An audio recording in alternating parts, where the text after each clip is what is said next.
The Vanishing. Admiral Zethkel stood motionless on the command deck of the Sovereign Dominion, his forearms clasped behind his back as he stared at the holographic projection of the Sol system. The blue-green third planet rotated slowly in the display, seemingly harmless, an unremarkable whirl circling an average star. Nothing about it suggested the power that had swallowed 3 Araxian battle groups without a trace. Final preparations are complete, Admiral. First Officer Lisha reported, approaching with a data tablet. All 42 warships are in formation and awaiting your command. Zethkel nodded, his scaled skin reflecting the blue glow of the tactical displays. And the High Council's final message. Lisha's compound eyes darkened slightly. They reiterated their concerns about committing our flagship to this mission. They suggested waiting for reinforcements from the 7th Quadrant, which would take another 90 cycles, Zethkel said dismissively. By then, the Araxian Empire will have lost face throughout the galaxy. News of our failures has already reached the outer systems. He turned to face his officer directly. The Volith Confederacy watches us, Lisha. They search for any sign of weakness. Around them, the bridge crew worked at their stations, pretending not to listen. Everyone knew the stakes. Display the last known positions of the previous expeditions, Zethkel ordered. The main screen shifted, showing 3 distinct approach vectors toward the Sol system. Each ended abruptly at different points, one near the gas giant Jupiter, another just beyond Mars, and the most recent at the asteroid belt. Each fleet advanced farther than the last, noted Science Director Vorn from his station. Perhaps they encountered a defensive perimeter that adjusts based on perceived threat levels.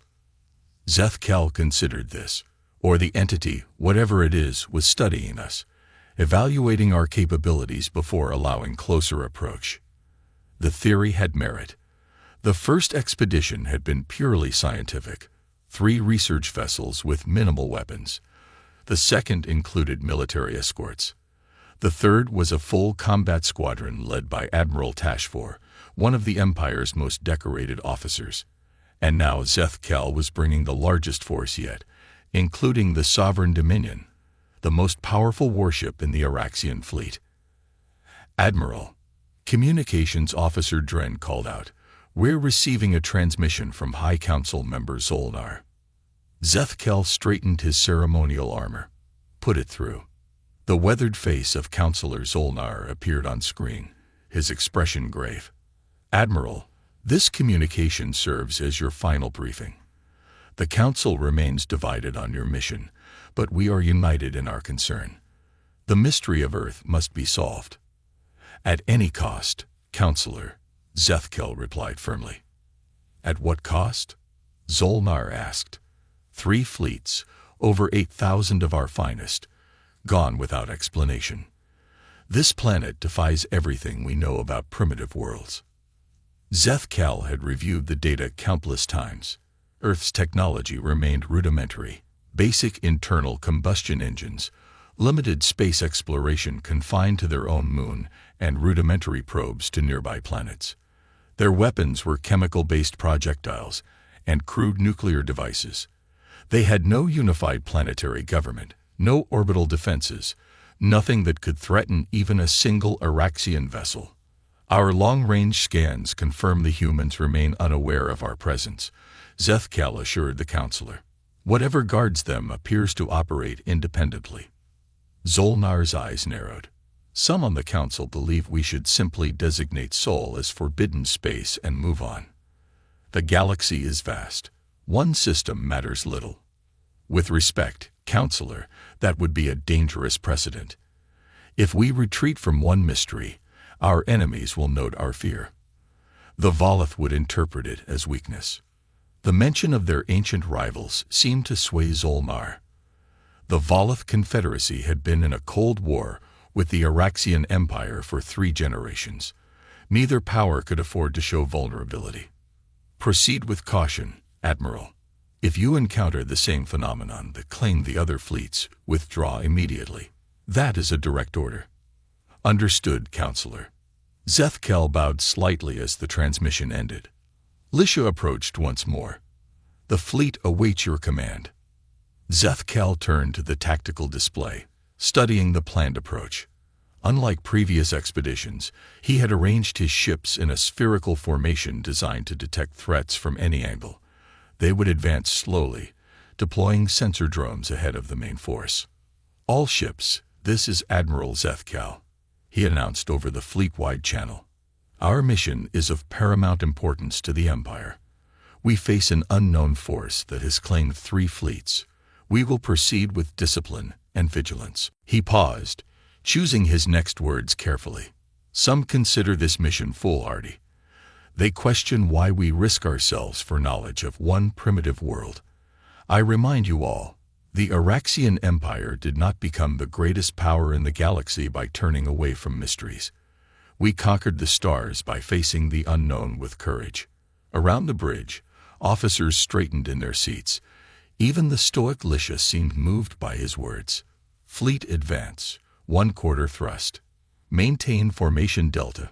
The massive engines of 42 warships ignited in perfect synchronization, pushing the fleet toward Earth's solar system. The Sovereign Dominion led from the center, its imposing silhouette cutting through the darkness of space.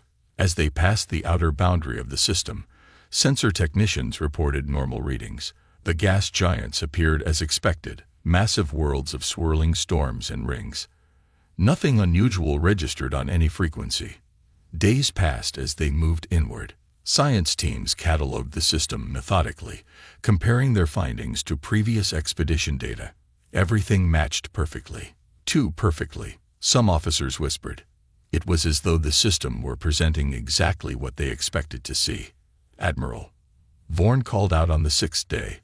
I'm detecting an anomaly near the 4th planet. Zethkel moved to the science station. Show me. The display zoomed in on Mars, its red surface glowing in the distant sunlight. At first, nothing seemed amiss. There, Vorn pointed to a seemingly empty patch of space. Radiation levels fluctuate in patterns that cannot be natural. Something is there, but our visual sensors cannot detect it. Could it be cloaking technology? Lisha suggested, joining them. Vorn shook his head. No known cloaking device works across all frequencies. This is different. Zethkel studied the readings. Deploy Probe Squadron 3. Keep our fleet position stable. 4 automated probes launched toward the anomaly, their sensitive instruments prepared for detailed analysis. The bridge crew watched in tense silence as the small vessels approached Mars. Probes will reach the target area in 37 minutes, the tactical officer announced. Zethkel returned to his command chair, fingers tapping against the armrest. After 3 lost fleets, they might finally get answers. The probes transmitted steady data streams as they approached. Everything seemed normal, until they crossed an invisible boundary approximately 2 million kilometers from Mars. Admiral, Vorn called out, his voice tight with alarm. The probes, their signals are destabilizing. On the monitor, the data streams from all 4 probes simultaneously corrupted, dissolving into meaningless static. Then, one by one, the signal indicators winked out. No signs of energy weapons or explosive force, tactical reported. They just stopped existing. A heavy silence fell over the bridge. Zethkel rose from his chair, his decision made. All ships, reverse course, maximum speed. Return to the outer system boundary. Lisha looked at him in surprise. Admiral, we're retreating? Regrouping, Zethkel corrected. Whatever consumed those probes could likely do the same to our ships. We need distance to analyze what we've observed. As the fleet executed the withdrawal order, Zethkel watched the innocuous-looking patch of space near Mars. For the first time in his career, he felt something he rarely experienced, genuine fear. Not for himself, but for the Empire. The galaxy had just become a more dangerous place. The fleet hung in the cold darkness beyond Neptune -42 warships arranged in a defensive sphere. 3 days had passed since their retreat from Mars. 3 days of anxious waiting, of analyzing the limited data they had gathered. Science Director Vorn hadn't left his lab during that time. Dark circles rimmed his compound eyes as he hunched over the central analysis station, surrounded by hovering displays showing sensor readings from the lost probes. Director, a junior scientist said, "Admiral Zethkel requests your presence on the bridge." Vorn nodded without looking up. "Tell him I found something. I'll be there shortly."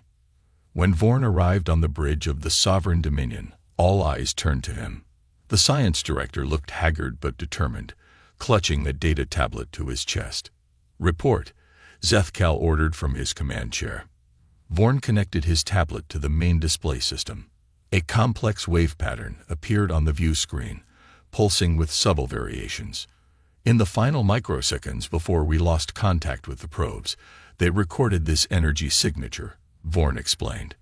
"It doesn't match any known phenomenon in our database." Lisha studied the pattern with narrowed eyes. Could it be a new weapon technology? "That was my first thought," Vorn admitted. "But weapons leave traces, radiation, thermal signatures, gravitational distortion.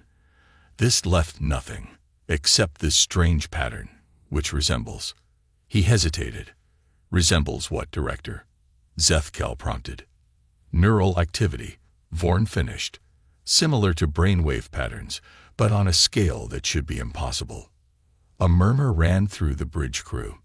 Zethkel rose from his chair and approached the display, studying the undulating pattern. "You're suggesting we encountered a living entity?" he asked quietly. "Not just living," Vorn replied. "Thinking, possibly aware, and large enough to envelop our probes completely." Tactical Officer Mex spoke up from his station. "A space-dwelling organism. We've encountered those before in the Cygni Nebula." "Nothing like this," Vorn shook his head emphatically. "Those creatures were simple, operating on instinct. This pattern indicates complex thought processes, intelligence." Zethkel considered this information carefully. "If it's intelligent, perhaps we can communicate with it." "Admiral," Lisha cautioned, "if this entity is responsible for destroying 3 fleets, attempting communication could be dangerously provocative." "Those fleets may have appeared threatening," Zethkel countered. "We need to try a different approach." He turned to Vorn. "Can we create a probe specifically designed for communication? Something that broadcasts peaceful intentions?"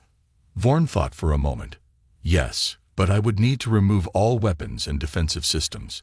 It would be completely vulnerable." "Do it," Zethkel ordered. "And prepare 5 stealth observer probes as well. I want to gather more data while we attempt contact." As Vorn hurried back to his lab, Zethkel called a meeting of his senior officers in the tactical room. The holographic display showed the entire Sol system, with the positions of the previous fleet disappearances marked in red. "The pattern suggests the entity's range is expanding," Lisha noted. "Each fleet was stopped farther out than the last." "Or it's becoming more cautious," suggested Security Chief Toril. "Learning from each encounter." Zethkel studied the display thoughtfully. "What do we actually know about Earth?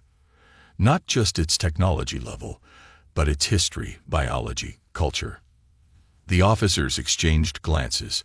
Their mission had focused on assessing threat levels and conquest potential, standard procedure for all Araxian expansions.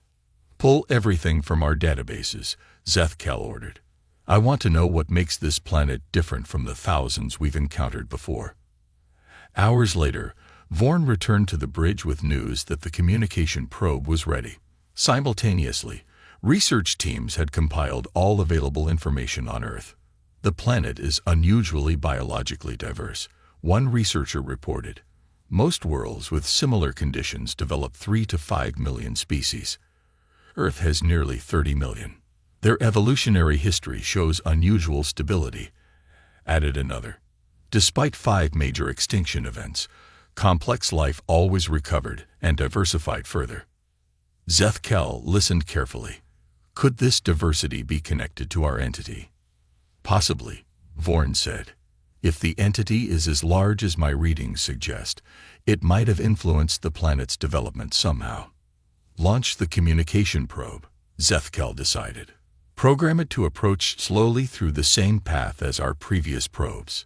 The small unarmed vessel detached from the sovereign dominion, its engines barely visible as it moved toward the inner system. 5 stealth observer probes followed at a distance, designed to monitor from outside the danger zone. For 12 hours, the communication probe transmitted continuous peaceful signals, mathematical sequences, gravitational constants, universal physical laws. Basic concepts that any intelligent species should recognize as attempted communication. The bridge crew watched tensely as the probe passed Neptune, then Uranus, then Saturn. It continued functioning normally, transmitting data back to the fleet. It's gone farther than any previous probe, Lisha noted with cautious optimism. The observer probes are detecting unusual energy fluctuations ahead, reported a sensor technician. Similar to the pattern Director Vorn identified, but much stronger. Vorn rushed to the sensor station. The communication probe is about to encounter the entity. On the main screen, they watched as the probe's telemetry suddenly spiked. The craft slowed, though its engines continued firing at normal power. Something's holding it in place, Vorn said excitedly. Then, to everyone's astonishment, the probe's communication array activated on its own.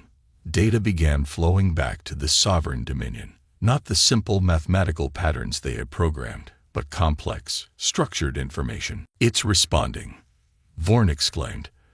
The entity is using our own probe to communicate. The ship's translation computer struggled to process the incoming data. Strange symbols flashed across the screens, gradually resolving into recognizable patterns. It's learning our language, the communications officer said in awe, analyzing our transmission protocols and adapting to them. Minutes later, a message appeared on the main screen. Why do you keep coming? The awakening. The bridge fell silent. Admiral Zethkel stepped forward, all eyes on him. Open a direct channel, he ordered. I will respond personally. The communications officer worked quickly. Channel open, Admiral. Zethkel spoke clearly, knowing his words would be transmitted to the entity. I am Admiral Zethkel of the Araxian Empire. We are explorers and diplomats. We seek knowledge of this system and its inhabitants. There was a pause before the reply came. You bring weapons. You are not explorers. Zethkel glanced at Lisha, who nodded encouragingly. We bring protection for ourselves, Zethkel responded. The galaxy contains many dangers. We mean no harm to Earth or its people. Another pause, longer this time. Previous visitors, red this deception. They intended conquest. Vorn looked up from his console. Admiral, the energy pattern is changing. It's becoming more complex, more organized. Before Zethkel could respond, the entity sent another message. I see your truth. Suddenly, all 5 observer probes went silent. The communication probe's signal became erratic, transmitting vast amounts of data that overwhelmed the ship's systems. Shut it down, Lisha shouted. Cut the connection. But it was too late. The view screens throughout the bridge flickered and changed, no longer showing the starfield or probe telemetry. Instead, they displayed Earth, not as it appeared now, but as it had been at various points in its history. The crew watched in stunned silence as the screen showed primordial oceans teeming with simple life, then ancient forests, dinosaurs, the rise of mammals, and finally humans. But interwoven with these images was something else, a vast, invisible presence, a network encompassing the entire planet. It's showing us its history, Vorn whispered. It evolved alongside Earth life. It's been there from the beginning. The images accelerated, showing the entity growing, changing, becoming more complex as Earth life diversified. When humans appeared, the entity seemed to focus on them with special interest. Then came the final images, previous Araxian fleets approaching Earth, being enveloped by the entity, their technology and knowledge absorbed. The screens went dark. The communication probe's signal stabilized, transmitting one final message. I am Earth's guardian. I HFY since life began. I will not alo con quest. Zethkel stared at the message, understanding dawning. It's not a weapon, he said softly. It's not even a single entity. It's a planetary consciousness. Vorn nodded, his face pale. A symbiotic intelligence that evolved with the planet itself. That explains Earth's unusual biodiversity and evolutionary stability. What do we do now, Admiral? Lisha asked. Zethkel squared his shoulders. We talk. For the first time in Araxian history, we negotiate rather than conquer. He stepped forward, addressing the entity directly. Guardian of Earth, we acknowledge your power and purpose. Will you permit a direct meeting to establish understanding between us? The response came immediately. A PROH. One ship. No weapons. Zethkel looked around at his officers, seeing the fear and uncertainty in their eyes. Whatever this entity was, it held the power to destroy their entire fleet. Prepare my personal shuttle, he ordered. I will go alone. The small scout vessel drifted through the darkness, its sleek hull reflecting the distant light of Earth's sun. Despite Zethkel's orders, First Officer Lisha had refused to let him go alone. Science Director Vorn had also insisted on joining, arguing that his expertise would be crucial for this unprecedented contact. This is madness, Admiral, Lisha said, checking the emergency beacon concealed beneath her uniform. The entity could absorb us just like the others. Zethkel stood at the forward viewport, his forearms clasped behind his back. It requested peaceful contact. We will honor that request. After it destroyed 3 fleets, Lisha reminded him. We don't know if they were destroyed. Vorn interjected, not looking up from his instruments. The entity's message suggested it absorbed them. There's a difference. The scout vessel had been stripped of all weapon systems as demanded. Their only protection was an emergency beacon that would signal the fleet if they encountered trouble, not that the signal would help them. The fleet had strict orders to retreat immediately rather than attempt a rescue. Earth grew larger in their viewport, a blue-green jewel against the blackness of space. Its single moon loomed to their right as they passed its orbit. Beautiful, Vorn murmured. So much water on the surface. No wonder life flourished so abundantly. Suddenly, the ship's lights flickered. The control panels dimmed, then brightened erratically. Systems malfunction, reported the pilot, his fingers dancing across the controls. Engines losing power, stabilizers failing. Maintain course, Zethkel ordered calmly. This may be part of the contact protocol. As the ship continued its approach, the malfunctions worsened. The artificial gravity fluctuated, causing loose objects to float momentarily before crashing down again. Communication with the fleet became sporadic, then failed entirely. Admiral, Vorn called out, his voice tight with excitement or fear. Look at this. On the science station display, energy readings were climbing off the charts.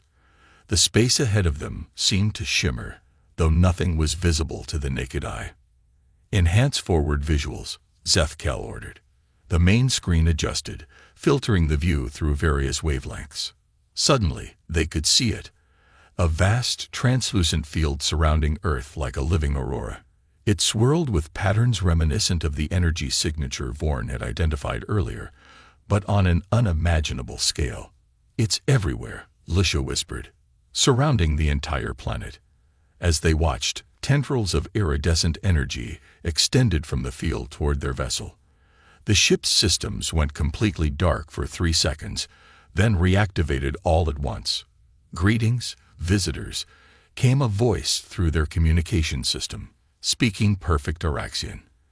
I've been waiting for someone brave enough to speak directly. The voice seemed to come from everywhere at once, not just the speakers but the walls, the floor, the air itself. It had a strange quality, as though multiple voices were speaking in perfect unison.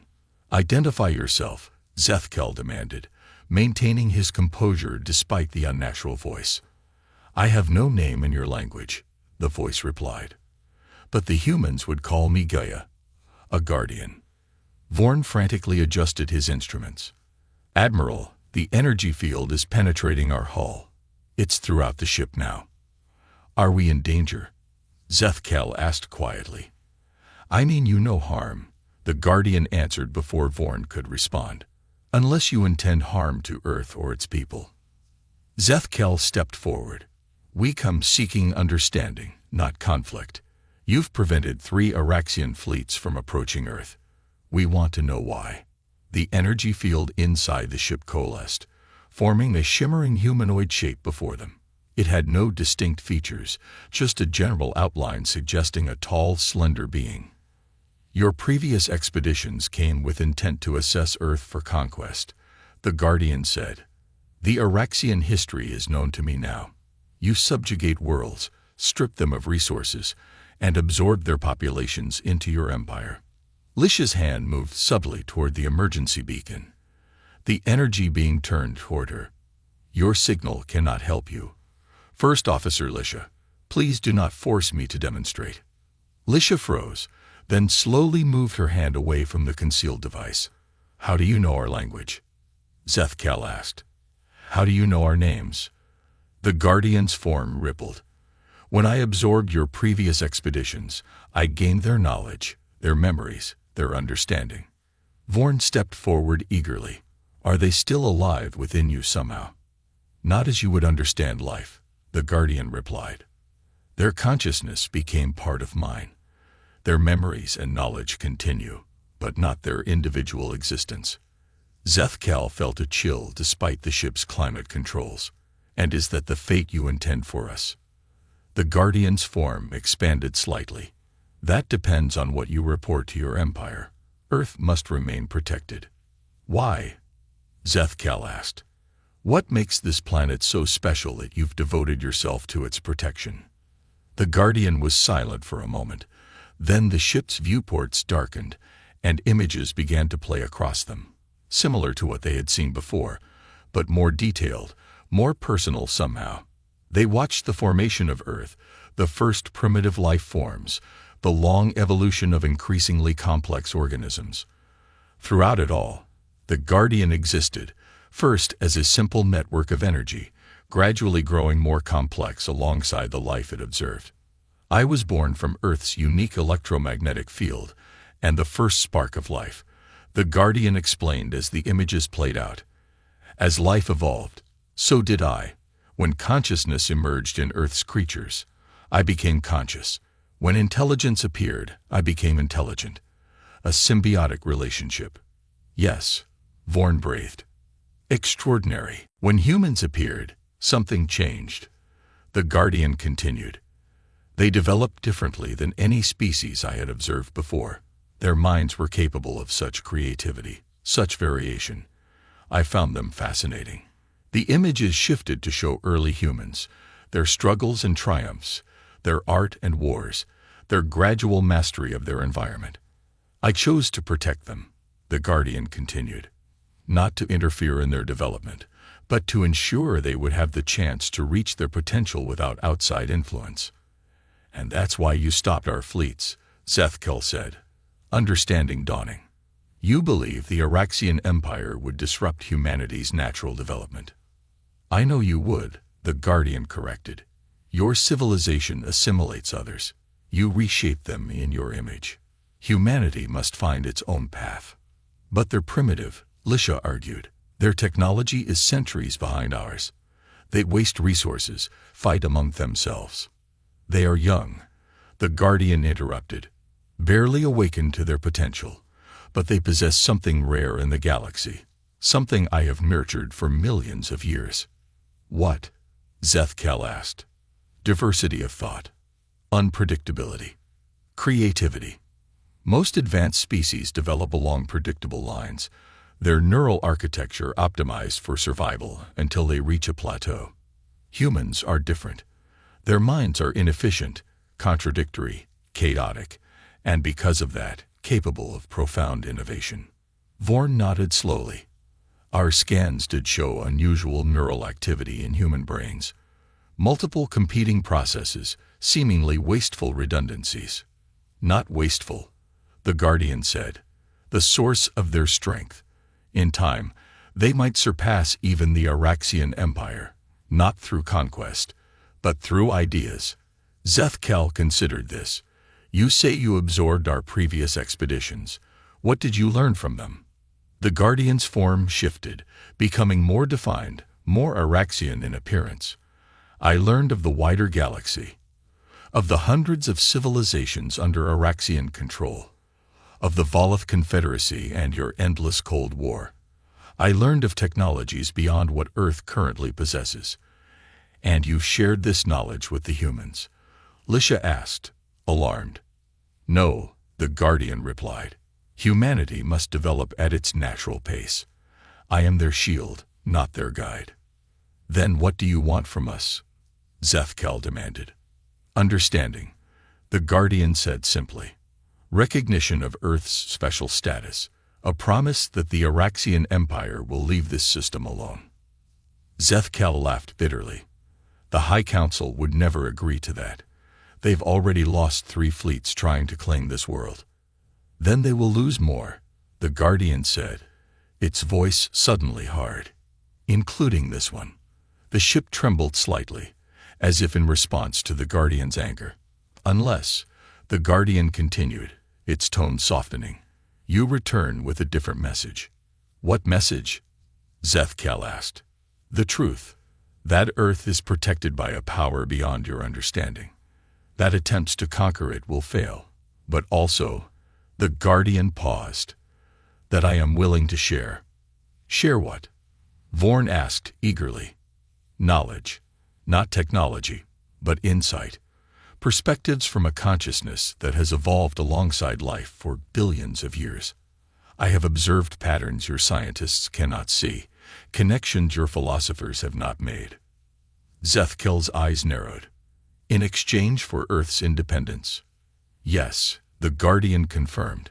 I offer friendship instead of enmity, partnership instead of conquest. The Admiral was silent for a long moment, considering the implications. The Araxian Empire had never encountered a force like this, a planetary consciousness capable of destroying entire fleets. Fighting it would be futile. Yet returning with a recommendation to leave Earth alone would be seen as failure by many in the High Council. What of the crew members you've absorbed? He asked finally. Can they be restored? The Guardian's form rippled. Not as they were. But I can create echoes, duplicates with their memories and knowledge. Would this satisfy your Empire's need for closure?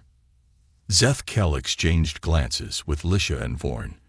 It would be an unprecedented concession. I believe it would, he said cautiously. Then we have the beginning of an understanding. The Guardian said, return to your fleet. Admiral, consider what you have learned. I will await your decision. The energy field retracted, pulling back through the hull of their ship. Systems that had been compromised suddenly normalized. The viewports cleared, showing Earth hanging before them. Beautiful, mysterious, and now Zethkel understood. Profoundly unique. Set course back to the fleet, he ordered quietly. We have much to discuss. As their small vessel turned away from Earth, Zethkel gazed back at the blue planet. For the first time in his career, he would recommend retreat to the High Council, not because of fear, but because of wisdom. Sometimes, he realized, the greatest conquest was knowing when not to conquer at all. In the decades that followed, Earth remained untouched by the Araxian Empire. The Guardian, whom humans would never know existed, continued its silent vigil around the planet, and Admiral Zethkel, once decorated for conquest, became known as the architect of the Empire's first true alliance, with an entity that had chosen humanity as its greatest experiment in the endless evolution of consciousness. The stars above Earth still held countless dangers and wonders, but now they also held something new, respect. And in the vast, cold reaches of space, respect was perhaps the rarest resource of all. A tragic loss. Zara Nakano, age 10, pressed her face against the window of the transport ship, her bright green eyes wide with wonder as she watched the stars streak by. "Look, Mama," she said, pointing at a particularly colorful nebula in the distance. "It's so pretty." Himari Nakano smiled at her daughter's enthusiasm. As a diplomat for the United Earth Federation, she had been to dozens of star systems, but she never got tired of seeing the awe on Zora's face. "Yes, sweetheart, it is. And soon you'll get to see where Mama and Papa work." Zora bounced in her seat with excitement. Her parents had been posted to Kaztor, the homeworld of the Kaztic Empire, for the past year, working to maintain the delicate peace between humanity and the insectoid species. Now finally, Zora would get to see it for herself. As the transport docked at the human embassy on Castor, Zora's father Daichi was waiting for them. The tall, broad-shouldered man engulfed his daughter in a hug. "There's my little star," he said, his voice warm with affection. "Ready for an adventure?" Over the next few days, Zora explored the alien world with boundless curiosity, marveling at the towering hive-like structures of the Kaztic cities and the shimmering exoskeletons of the insectoid beings. She peppered her parents with questions about their work, about the history between humans and Kaztic, about how they were making friends across the stars. "It's not always easy," Himari explained as they walked through the embassy gardens. "The Kaztic are very different from us. But that's why it's so important that we keep talking, keep trying to understand each other." Zora nodded solemnly. "When I grow up, I want to be a diplomat like you and Papa. I want to make friends with everyone in the galaxy." Himari hugged her daughter close. "I know you will, my little star. I know you will." But even as the Nakano family enjoyed their time together, tensions were rising beneath the surface of Kaztic society. A rogue faction, led by the charismatic and ruthless General Zixkar, believed that the Kaztic Empire had become weak by tolerating the presence of humans and other alien races. They dreamed of a return to the old ways, when the Kaztic reigned supreme and unchallenged. On Zora's 5th day on Kaztor, the unthinkable happened. As she and a group of other human children played in a park near the embassy, a series of explosions ripped through the area. Kaztic soldiers, their exoskeletons painted with the blood-red markings of Zixkar's faction, swarmed into the park, blades flashing in the alien sunlight. Himari and Daichi, in a meeting at the embassy, heard the blasts and rushed outside. The scene that greeted them was one of unimaginable horror. The once peaceful park was now a smoking crater, littered with the broken bodies of human children. At the center of the carnage lay Zora, her bright green eyes staring sightlessly at the alien sky. A wail of grief and rage tore itself from Himari's throat as she cradled her daughter's lifeless form. Daichi stood over them, his fists clenched, his face a mask of shock and pain. Around them, the other human diplomats and staff reeled from the attack, tending to the wounded, trying to make sense of the senseless. The Kaztic soldiers had withdrawn as quickly as they had come, leaving only death and questions in their wake. News of the atrocity spread like wildfire across the galaxy.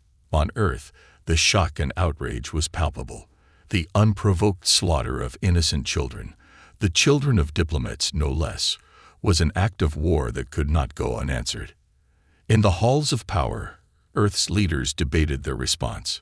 Some urged caution, insisting that they must not stoop to the Kaztic's level.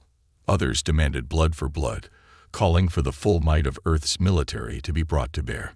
But as the debates raged, a change was coming over the people of Earth. The old divisions that had fragmented humanity for centuries began to seem petty in the face of this shared tragedy. From the mega-cities of Earth to the farthest-flung colonies, humans of all nations and creeds came together in grief and solidarity. In the end, it was Himari and Daichi Nakano who tipped the scales.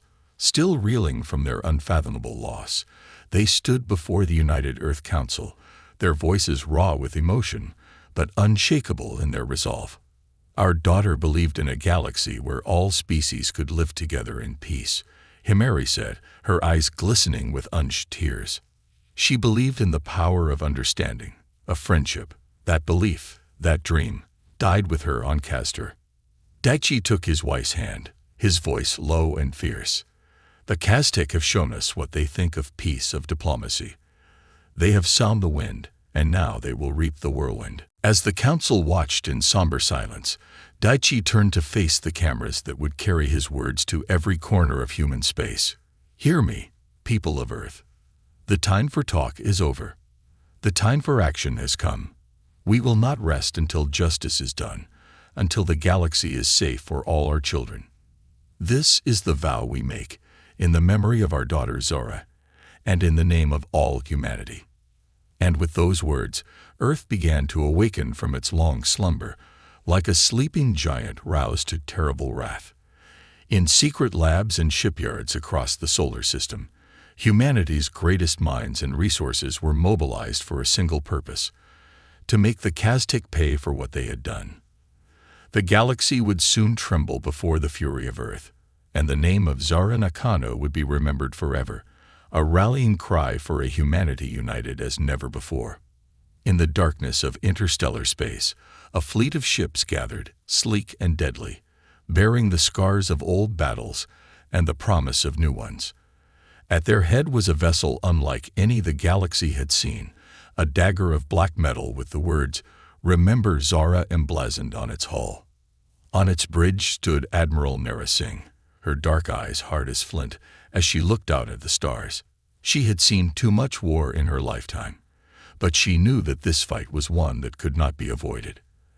As she watched the ships of her fleet move into formation, Singh's thoughts turned to the little girl whose death had set these events in motion. She thought of the promise she had made to Zora's parents, the vow she had sworn before all humanity. "I will not fail you," she whispered to the memory of Zara Nakano. "I will not fail any of you. This I swear, on my life and my honor." And with a final nod to her crew, Admiral Singh gave the order that would change the galaxy forever. Set course for Castor. It's time to show the Kaztek what happens when they awaken the fury of Earth. Humanity unites.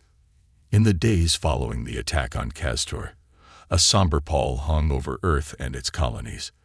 The images of the slain children, the raw grief of their parents, seemed to be everywhere, a constant reminder of the tragedy that had befallen humanity. But amidst the mourning, something else was stirring. In city squares and town halls, in schools and places of worship, people began to gather. They came from all walks of life, all nations and creeds, united by a shared sense of loss and a growing desire for action. At first, the gatherings were small, spontaneous. People simply coming together to comfort each other, to try to make sense of the senseless. But as the days passed, the crowds grew larger, more organized. Speeches were made, banners were raised, the names of the fallen children were chanted like a litany. "Remember Zara," they cried. "Remember our children." In the halls of power, Earth's leaders watched these developments with a mix of sorrow and trepidation. They knew that their people were hurting, that they were angry, but they also knew that a misstep now could lead to a war that would engulf the galaxy. It was amidst this growing turmoil that the United Earth Council convened an emergency session. Representatives from every nation and colony were present, their faces grim and determined. At the center of the chamber stood Himari and Daichi Nakano, their grief still raw and palpable. They had become the unwitting faces of this tragedy, their loss a symbol of humanity's shared pain. As the session began, the debates that had long divided humanity came to the fore. Some representatives urged caution, insisting that they must exhaust all diplomatic avenues before resorting to force. Others argued that the time for talk had passed, that only a show of strength would deter further aggression. Back and forth the arguments raged, growing more heated by the moment.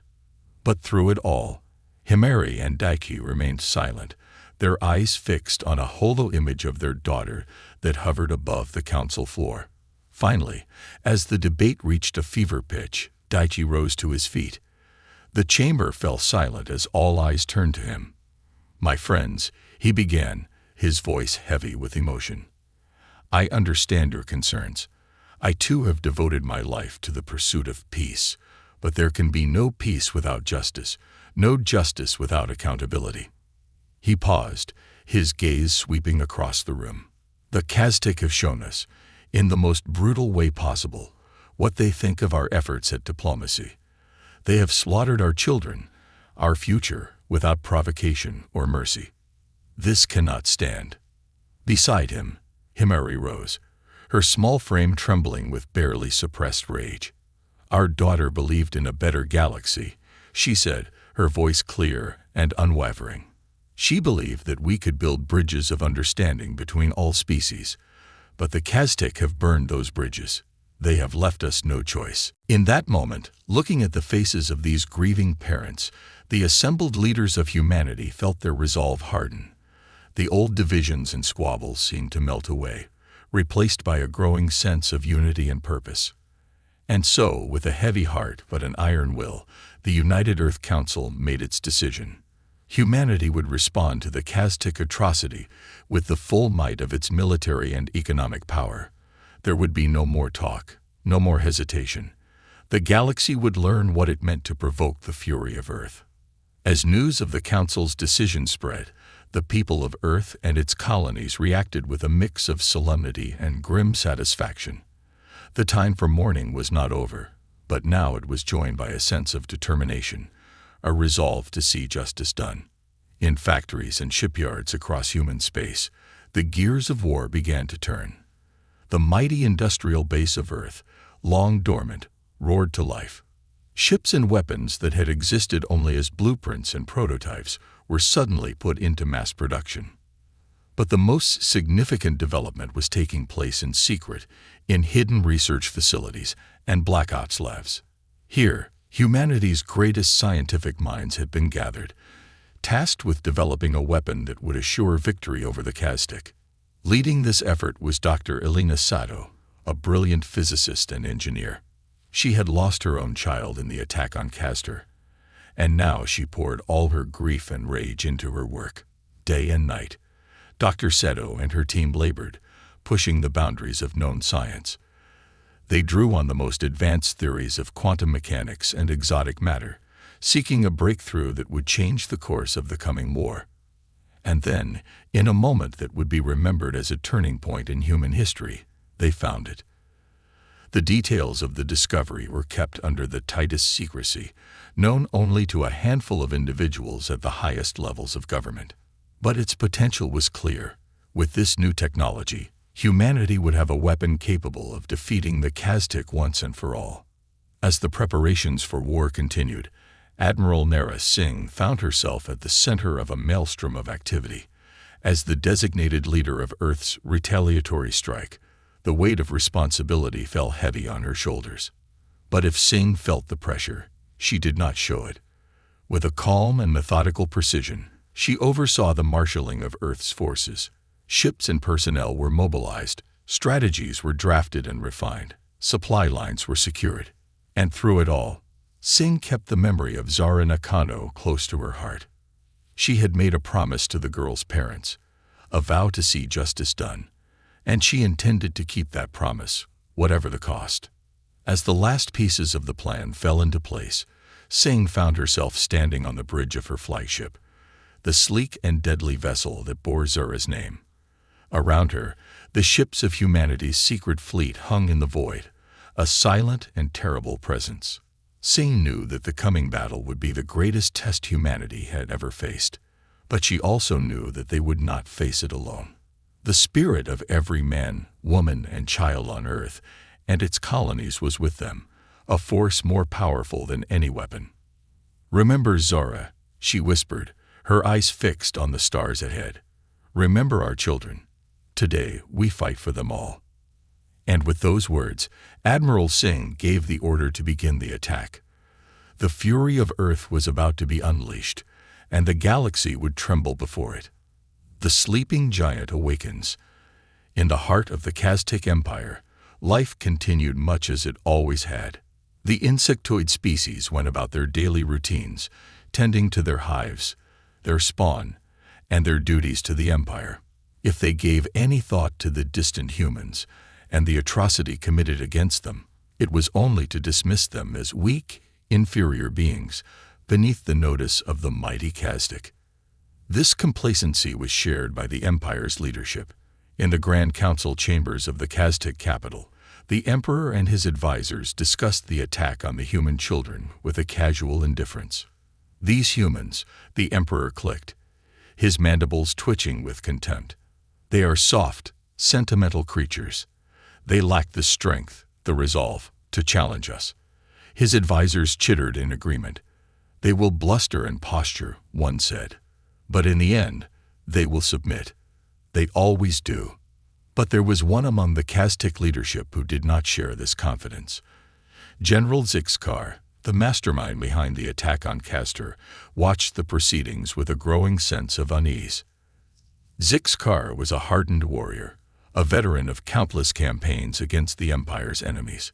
He had seen firsthand the tenacity, the resourcefulness of the humans in battle, and he had studied their history, marveling at their ability to unite and mobilize in the face of existential threats. "My lord," he said, stepping forward, "I urge caution. The humans are not to be underestimated. They are a young species, but they are clever and adaptable, and they are capable of great violence when provoked." The Emperor fixed Zixkar with a withering stare. "You overstepped, General," he clicked, his tone dangerous. "The humans are insignificant. They will learn their place, or they will be destroyed. There is no other outcome." Zixkar bowed his head, mandibles clicking in submission. But inwardly he seethed. The Emperor was a fool, blinded by arrogance and tradition, and his folly would doom the Kaztik Empire. Far beyond the borders of Kaztik space, the forces of humanity were on the move. From the shipyards of Earth and its colonies, a vast armada was emerging, a fleet of warships unlike any the galaxy had ever seen. At the head of this armada was the UES Zara, the flagship of Admiral Nara Singh. It was a marvel of human engineering, a sleek and deadly vessel bristling with the most advanced weapons and technology Earth had to offer. On the bridge of the Zara, Singh stood tall and resolute, her dark eyes fixed on the viewscreen before her. Around her, her crew worked with quiet efficiency, their faces set with determination. "Status report," Singh barked. "All systems nominal, Admiral," her first officer replied. "The fleet is in formation and ready for jump." Singh nodded. "And our payload?" "Secure and primed," the officer reported. "Dr. Seto's team reports all systems green." Singh allowed herself a small, grim smile. The weapon Dr. Sato and her team had developed, codenamed Nemesis, was the key to their entire strategy. With it, they would strike at the very heart of the Kaztik Empire, and they would not stop until justice was done. "Prepare for jump," Singh ordered. "Destination: Castor." As the fleet of human ships prepared to make the jump to hyperspace, a sense of anticipation, of barely contained energy, filled the air. For months, they had trained and planned for this moment, each man and woman honing their skills and steeling their resolve. They knew that the coming battle would be unlike anything humanity had faced before. The Kaztik were a formidable foe, with a vast and powerful military machine. But the humans had something the Kaztik did not, a righteous fury, born of grief and loss, that would not be denied. In the moments before the jump, Admiral Singh's voice rang out across the fleet, a clarion call to arms. "Remember why we fight," she said, her words carried to every ship, every soldier. "Remember the innocent lives taken, the futures cut short. Remember Zara Nakano and all our fallen children." As one, the fleet responded. Their voices joined in a mighty chorus. "We remember," they cried, "for Earth and for justice." And with that, the ships of humanity leaped into hyperspace, hurtling towards their destiny. In their wake, the stars seemed to tremble, as if the very fabric of the cosmos could sense the coming storm. On the Kaztik homeworld, life went on as usual. In the markets and the hives, in the spawning chambers and the training grounds, the insectoid species carry out their duties with a single-minded focus. But then, without warning, The skies above the capital city began to darken. A great shadow fell over the land, and a sound like the roar of 1,000 engines filled the air. The Kaztik looked up, their compound eyes widening in shock and fear, for there, emerging from the clouds like avenging angels, were the ships of humanity. The fleet had arrived, and with it, the fury of Earth. The Kaztik scrambled to mount a defense, but it was too little, too late. The human ships tore through their defenses like a hot knife through butter, their weapons cutting a swath of destruction through the Kaztik fleets. At the center of this maelstrom was the UES Zara, her guns blazing, her hull shimmering with an eerie, pulsing light. And on her bridge, Admiral Singh watched the carnage unfold with a cold, implacable resolve. "Target their command and control centers," she ordered. "Cripple their ability to coordinate a response." As the battle raged, the true power of Dr. Seto's nemesis weapon became clear. It was a device that could manipulate gravity itself, creating localized singularities that tore Kaztik ships apart like paper. Against such a weapon, the Kaztik had no defense. Within hours, the once proud Kaztik fleet was in ruins, their ships shattered and burning. And in the streets of their capital, the insectoid warriors ran and chittered in fear as human soldiers in powered armor marched through the rubble, their weapons at the ready. In the Grand Council chamber, the Emperor and his advisors huddled together, their earlier arrogance replaced by a palpable terror. They had underestimated the humans, and now they were paying the price. Only General Zixkar remained calm, his mandibles clicking in grim satisfaction. He had warned them, but they had not listened. And now the Empire would burn. As the dust of battle began to settle, Admiral Singh stood on the surface of Kaztor, her boots crunching on the shattered remains of Kaztik exoskeletons. Around her, her soldiers secured the area, their faces grim behind their helmets. Singh knew that this was only the beginning. The Kaztik Empire was vast, and its leaders would not surrender easily. But she also knew that humanity would not rest until justice was done, until the galaxy was made safe for all species. She looked up at the sky, where the stars were just beginning to emerge through the smoke and dust. Somewhere out there, she knew, Zora Nakano was watching. And Singh made a silent promise to the fallen girl, and to all the children of Earth. "We will not fail," she whispered. "We will not falter. This is our vow, our sacred duty. For you, Zara, and for all humanity." And with that, Admiral Singh turned to her troops, ready to lead them into the next phase of the war. The sleeping giant of humanity had awoken, and the galaxy would never be the same. Burning skies. The news of humanity's stunning victory at Kaztor spread like wildfire across the galaxy. On 100 worlds, in 1,000 languages, the story was told and retold, how the upstart humans, provoked beyond endurance, had struck back against the mighty Kaztik Empire and brought it to its knees. In the halls of power on distant planets, leaders and diplomats whispered to each other in shock and awe. The Kaztik had been a dominant force in the galaxy for centuries, their military might unquestioned. And yet, in a matter of days, the humans had shattered that might, burning the Kaztik fleets from the stars. But for the soldiers of Earth, there was no time to rest on their laurels. Even as the ashes of Kaztor cooled, Admiral Singh was already planning the next stage of the campaign. "We have hurt them," she told her officers, gathered in the war room of the UES Zara, "but we have not broken them. Not yet." She gestured to the holographic map that floated before them, a spider's web of stars and systems. "Intelligence suggests that the Kaztik are regrouping here, in the Zakari system. They're gathering their remaining ships, shoring up their defenses. They think they can hold us off." A grim smile touched her lips. "They are wrong." Over the next week, the human fleet moved like a scythe through Kaztik space, striking at military installations, supply lines, and command centers. They were surgical, methodical, leaving civilian targets untouched. For this was not a war of conquest or extermination. It was a war of justice, of retribution for the innocent lives taken. At every engagement, the humans proved their superiority. Their ships were faster, their weapons more advanced, their tactics more innovative. And always at the heart of their success was the Nemesis device, the gravity-manipulating wonder weapon that had turned the tide at Castor. Under the onslaught of human firepower, the Kaztik defenses crumbled. Their ships fell from the sky like burning meteors, their bases were reduced to rubble.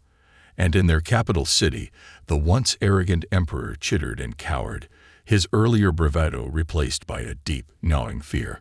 Only General Zixkar, the architect of the attack on human children, remained defiant. Even as the human fleet closed in on the Zakari system, he rallied his loyalists, urging them to fight to the last. "These humans are soft," he chittered, his mandibles clacking with fury. "They lack the stomach for a prolonged war. If we can hold them here, if we can make them bleed, they will lose heart and retreat." But Zixkar had badly misjudged his enemy. For the humans were not fighting for conquest or glory. They were fighting for their fallen, for the memory of a little girl named Zara and all the other children lost to Kaztik cruelty. And such a cause, such a righteous fury, could not be easily quenched. As the battle for the Zakari system began, the skies above the Kaztik homeworld turned to fire. Human ships descended like avenging angels, their weapons blazing, cutting through the Kaztik defenses like a scythe through wheat. On the ground, human soldiers in powered armor clashed with Kaztik warriors in brutal, close-quarters combat. The insectoids fought with a desperate ferocity, but they were no match for the humans' advanced technology and unbreakable will. In the midst of this chaos, a team of human special forces, led by Captain John Takishi, launched a daring raid on the Kaztik command bunker. Their mission: to capture General Zixkar and bring him to justice for his crimes. The fighting was intense, a blur of plasma fire and chitinous bodies, but Takishi and his team were relentless, cutting their way through the Kaztik elite guard until they stood face to face with Zixkar himself. The general was a formidable opponent, his exoskeleton hardened by a lifetime of warfare, but he was no match for Takishi's skill and fury.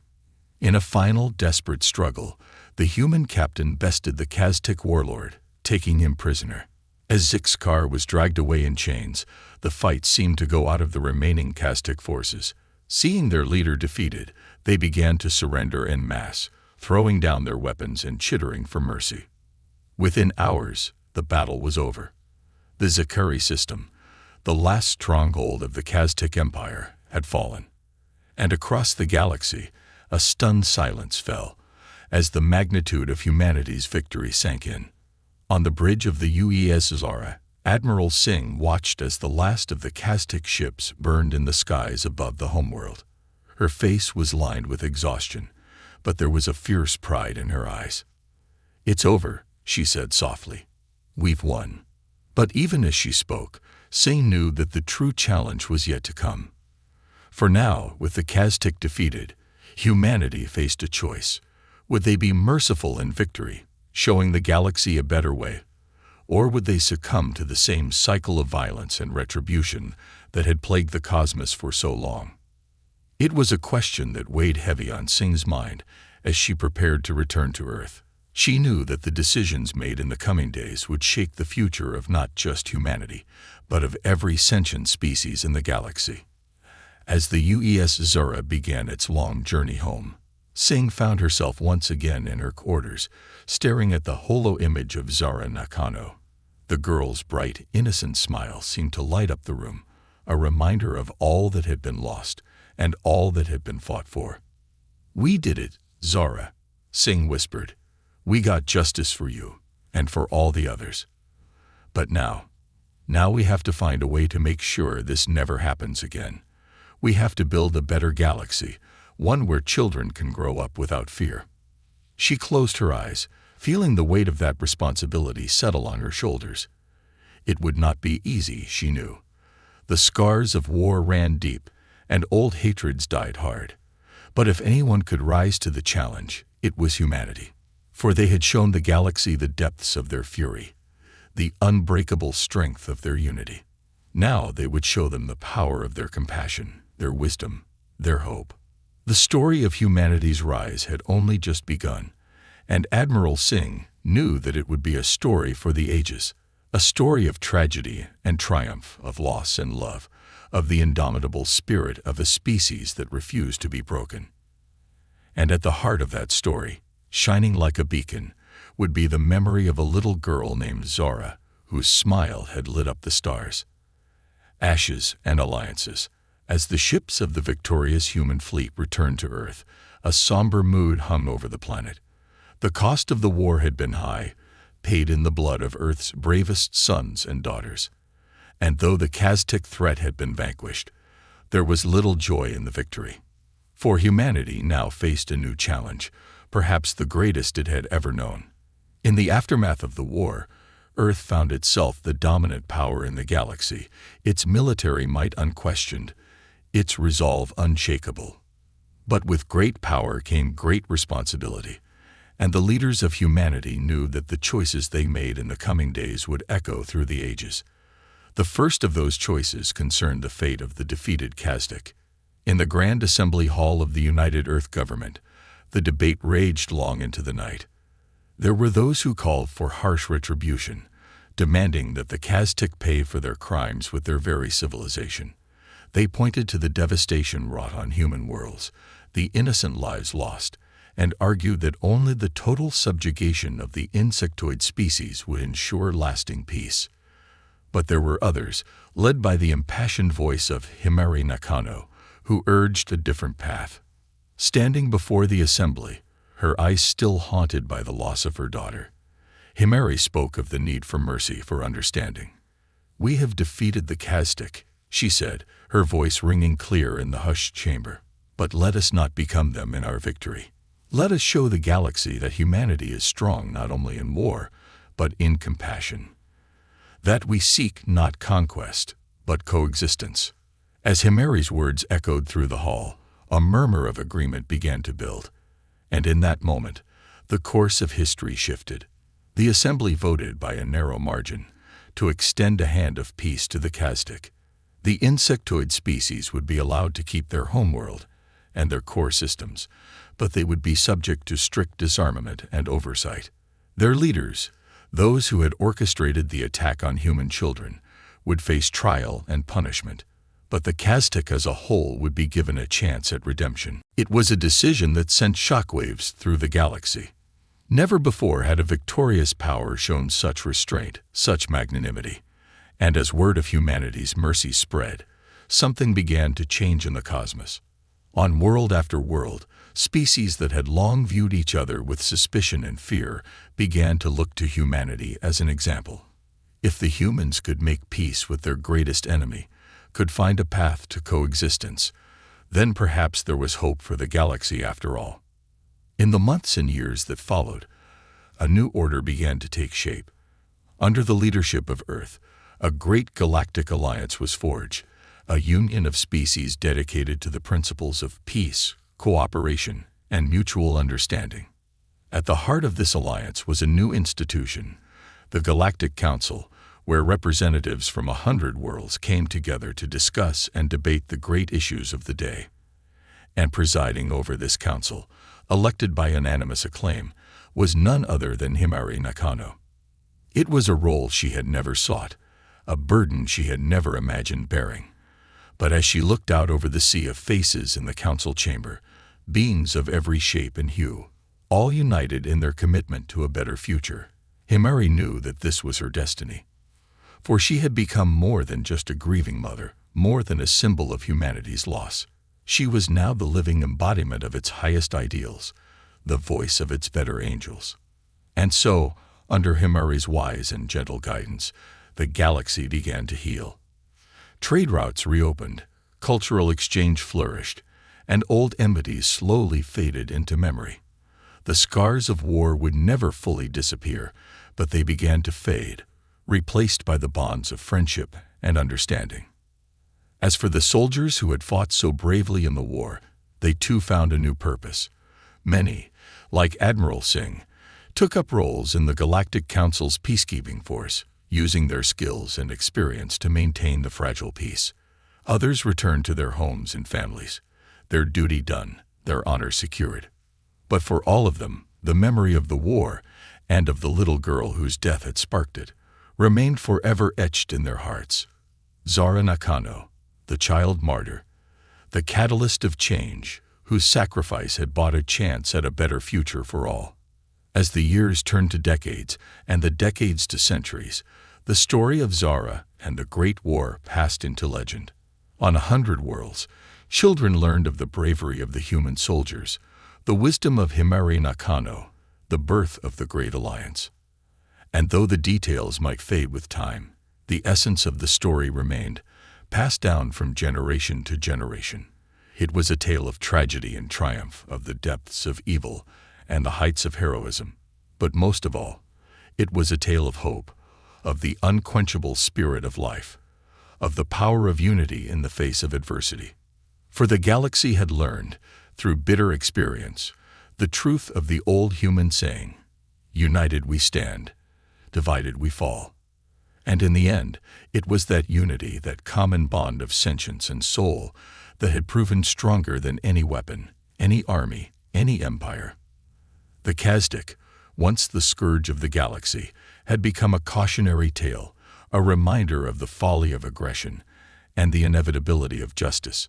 Their society, under the watchful eye of the Alliance, had undergone a profound transformation. The old ways of conquest and subjugation had been replaced by a new ethic of cooperation and mutual respect. It had not been an easy path, for the wounds of history ran deep. But guided by the example of humanity, by the indomitable spirit of a mother who had turned her grief into a force for change, even the Kaztik had found a way forward. And so, as the galaxy turned, as new challenges and opportunities arose, the legacy of Zara Nakano and the Great War endured. It was a legacy of resilience, of compassion, of the unbreakable bonds that tie all living things together. For in the end, the true victory had not been military, but moral. In their darkest hour, faced with an existential threat, humanity had not only prevailed, but had shown the galaxy a better way, a way of peace, of unity, of hope. And though the road ahead would be long and hard, though there would be setbacks and challenges, the course was set.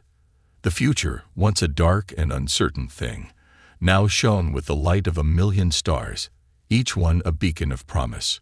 For this was the legacy of Zara Nakano, the gift she had given to the galaxy. A gift purchased with blood and tears, but one that would endure as long as life itself. A gift of hope, of courage, of the unquenchable spirit of a species that had looked into the abyss and had not flinched.